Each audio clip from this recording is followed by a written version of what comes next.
Oi pessoal, a aula de hoje é sobre Grécia. Vamos falar sobre a época clássica, considerado o apogeu da civilização grega, o apogeu da polis, o apogeu da democracia em Atenas, da filosofia grega, uma época marcada também por uma série de guerras, entre elas as guerras entre os gregos e os persas, também conhecidas como guerras médicas, e uma série de guerras entre as próprias cidades gregas, chamadas de guerras de hegemonia, entre elas a Guerra do Peloponeso. Então, nosso assunto é isso. Época clássica, apogeu da civilização grega, as guerras greco-persas e as guerras de hegemonia. Ok? Vamos lá. Então, nosso assunto é a Grécia Antiga, no caso, a época clássica. Falamos da Idade do Bronze, falamos da época homérica, falamos da época arcaica e o assunto agora é a Grécia Antiga na época clássica. Como eu estava comentando, é a época do apogeu da civilização clássica grega. Em Atenas, por exemplo, foi o auge da democracia em Atenas, de um grande desenvolvimento cultural. É considerado também o apogeu da filosofia grega. Sócrates, Platão e Aristóteles viveram nessa época. O Aristóteles viveu um pouquinho até o período posterior, mas a grande parte da produção intelectual dele foi nessa época clássica. Uma época marcada também por uma série de guerras, como eu estava comentando. Entre elas as guerras entre os gregos e a Pérsia, e as guerras entre os próprios gregos, entre as polis, que foram as guerras de hegemonia. Vamos começar falando sobre as guerras entre os gregos e a Pérsia. Vocês têm aí no mapa o Império Persa, lembrando que a Pérsia era o nome que os gregos davam ao atual Irã. A Pérsia foi formada no século 6 a.C. por meio da fusão de dois povos que compartilhavam praticamente a mesma língua, embora estivessem divididos em dois grandes dialetos, os medas e os persas. A fusão dos dois povos criou o antigo reino persa, no atual Irã. Esse reino fez uma expansão territorial e os persas conquistaram grande parte do Oriente Médio, do Oriente Próximo, com exceção da Península Arábica, como vocês estão vendo aí no mapa. Praticamente todo o Oriente Médio caiu sob o domínio dos persas, inclusive a Ásia Menor, a atual Turquia. E na Ásia Menor, inclusive as cidades gregas do litoral da Ásia Menor, sobretudo as cidades gregas da região da Jônia. Essas cidades-estados perderam a sua independência e foram incorporadas ao Império Persa. A conquista se deu no ano 546. Aqui no esquema eu não coloquei a sigla AC antes de Cristo, porque não é necessário, todas as datas são antes de Cristo, ok? Então, as guerras greco-persas têm aí entre o ano 500 e 448, é tudo antes de Cristo. Muito bem. Então, a Jônia caiu sob domínio persa, e as cidades-estados gregas da Jônia perderam a sua independência. Acontece que, no início do século V a.C., as cidades da Jônia se revoltaram contra o domínio persa e tentaram recuperar a independência. Elas pediram ajuda às cidades da Grécia propriamente ditas, mas poucas ajudaram as cidades da Jônia. Entre essas poucas estava Atenas, que tinha um vínculo histórico, um vínculo linguístico, cultural com a Jônia, e também tinha interesses comerciais na região. Atenas, então, ajuda os rebeldes enviando navios e soldados. Acontece que a revolta da Jônia fracassou. A Jônia foi reconquistada pelos persas.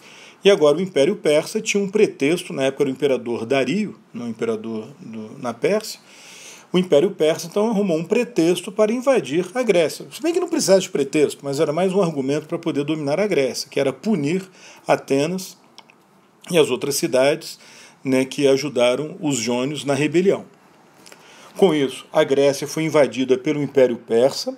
As cidades gregas, nenhuma delas isoladamente tinha condições de enfrentar o Império Persa, então as cidades gregas formaram uma aliança entre si, chamada Liga Helênica. A liderança formal dessa aliança ficou com Esparta, que tinha o exército mais famoso, considerado mais bem preparado para enfrentar os persas, mas Atenas, com a sua marinha, assumiu uma vice-aliança, uma vice-liderança, e foi, de certa forma, junto com Esparta, uma das líderes, né, da Liga Helênica. Bom, vocês têm aí na apostila detalhes, né, dessas guerras médicas, não vou entrar aqui, guerras médicas ou guerras persas, né? Porque como os persas também eram conhecidos como medas, de vez em quando essas guerras são chamadas de guerras médicas, né? Ou então guerras persas, ou como eu coloquei aí, guerras greco-persas. Mas uma das batalhas mais famosas aí da Grécia Antiga, elas ocorreram nesse momento. Inclusive, uma delas, a Batalha das Termópilas, virou tema daquele filme 300, né? Antes dele teve um outro filme também, Os 300 de Esparta, que retratou essa batalha.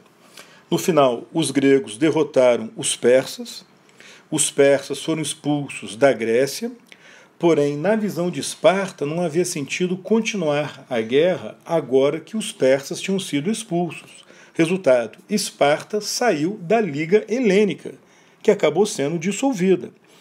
Porém, Atenas, que tinha vínculos com a Jônia, queria continuar a guerra até expulsar os persas da Jônia.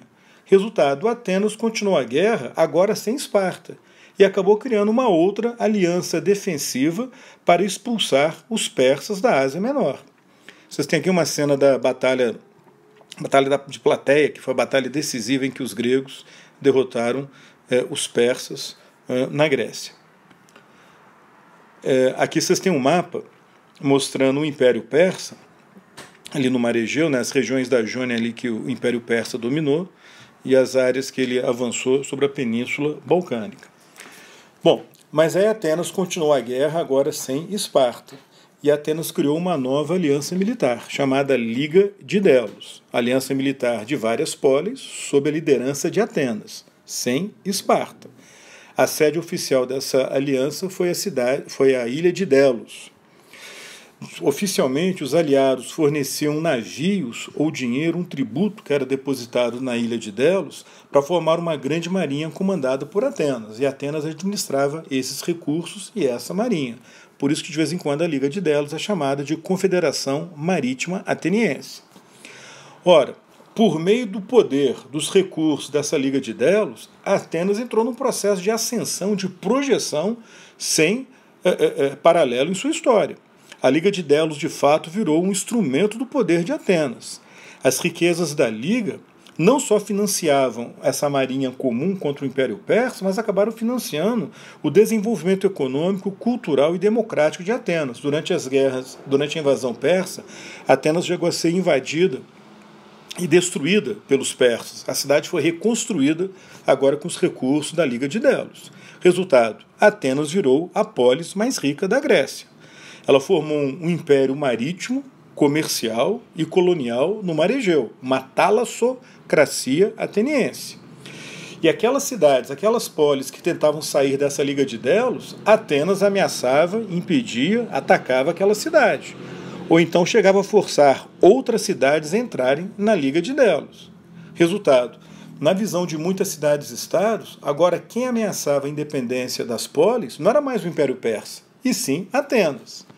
E a tendência era essas cidades buscarem a proteção da única polis que teria condições de enfrentar os atenienses, ou seja, Esparta. Então, o crescente poder de Atenas e esse temor que outras cidades tinham, né, do imperialismo ateniense, acabaram assustando Esparta, que passou a ser vista como a opção ou alternativa contra esse imperialismo ateniense. As guerras entre Atenas e Pérsia e o Império Persa continuaram, até que uma paz foi celebrada entre as duas potências, no ano 448, a Paz de Calhas, entre Atenas, ou seja, a Liga de Delos, e o Império Persa. Por essa paz, as polis da Ásia Menor recuperaram a sua independência e Atenas concordou em não invadir o restante do Império Persa. De toda forma, Atenas entrou num período de grande prosperidade, a sua idade de ouro foi o apogeu da democracia e da cultura ateniense, utilizando os recursos da Liga de Delos, né, como comentei, o tal Império Ateniense. A democracia, que havia sido criada por Clístenes, foi consolidada e aperfeiçoada por dois dirigentes, o Efialtes e, sobretudo, o Péricles. O Péricles, em especial, se destacou como governante mais famoso de Atenas, né, nesses anos de 30 anos aproximadamente. O cargo oficial dele era de general eleito, mas na prática era ele que ditava as regras em Atenas, tendo apoio e respaldo popular. Uma medida importante criada nessa época foi a mistoforia, que foi a remuneração dos marinheiros e de cargos públicos, permitindo que cidadãos mais pobres participassem, né, de vários órgãos em Atenas. Por outro lado, o Péricles limitou a cidadania, quer dizer, os pobres vão ter uma participação política maior. Porém, agora, para ser considerado ateniense, o cidadão teria que ser filho de pai e de mãe ateniense. Quer dizer, aquele cidadão, ou até então cidadão, que tinha um pai ateniense, mas a mãe era estrangeira, não tinha mais condições de participar da política ateniense. Então a cidadania assumiu um critério mais étnico. Foi nessa época que o famoso templo do Partenon foi construído, em homenagem à deusa Atena, também em homenagem à luta dos gregos contra os persas. O teatro alcançou um grande desenvolvimento. Agora, o imperialismo ateniense foi intensificado, porque os recursos que Péricles utilizava para embelezar a cidade e fortalecê-la vinha dessa Liga de Delos, do Império de Atenas. Resultado, o tal confronto entre Esparta e Atenas. E a consequência foram essas guerras de hegemonia. Hegemonia, pessoal, é uma palavra grega que significa supremacia, liderança. As guerras de hegemonia foram guerras entre as polis pela liderança, pela hegemonia na Grécia. A Grécia aí saiu com G minúsculo. Entre Atenas, sobretudo entre Atenas, Esparta e Tebas, que eram as três cidades mais poderosas. Dependendo da época, cada uma das três tentava impor a sua hegemonia. No final, nenhuma delas, nenhuma polis, conseguiu impor sua hegemonia de permanente. Aqui vocês têm um mapa da primeira e mais importante guerra de hegemonia, que foi a Guerra do Peloponeso, entre Atenas e Esparta. Em amarelo, as cidades que pertenciam à Liga de Delos, aliadas, portanto, de Atenas, e em um vermelho, né, meio vinho aí, a Liga do Peloponeso, que eram as cidades que eram aliadas de Esparta. De fato, essa Guerra do Peloponeso, como vocês podem ver, foi a guerra entre Atenas, Liga de Delos, e Esparta, que tinha aquela Liga do Peloponeso que já havia sido criada antes da invasão do Império Persa, né, antes da invasão da Grécia pelo Império Persa. Né? De uma forma geral, as cidades que apoiaram Atenas, que lutaram ao lado de Atenas, eram democracias. E, em geral, as cidades que apoiaram Esparta eram oligarquias. No final, Esparta venceu essa guerra. Esparta tentou, então, impor sua hegemonia, mas não conseguiu, porque as cidades resistiram e, aliadas agora, ou lideradas agora por Tebas, uma outra cidade-estado que estava em ascensão, se fortalecendo, derrotaram Esparta. E aí foi a vez de Tebas tentar impor a hegemonia, e ela também não consegue. Esparta e Atenas acabam se juntando, acabam se aliando e lutam contra Tebas. A guerra terminou numa forma meio num impasse, num equilíbrio instável. Né? Na prática, continuava toda essa instabilidade e o conflito entre as polis, e o resultado é que elas ficaram enfraquecidas. Ficaram enfraquecidas, a Pérsia aproveitou e retomou o controle sobre as polis da Ásia Menor.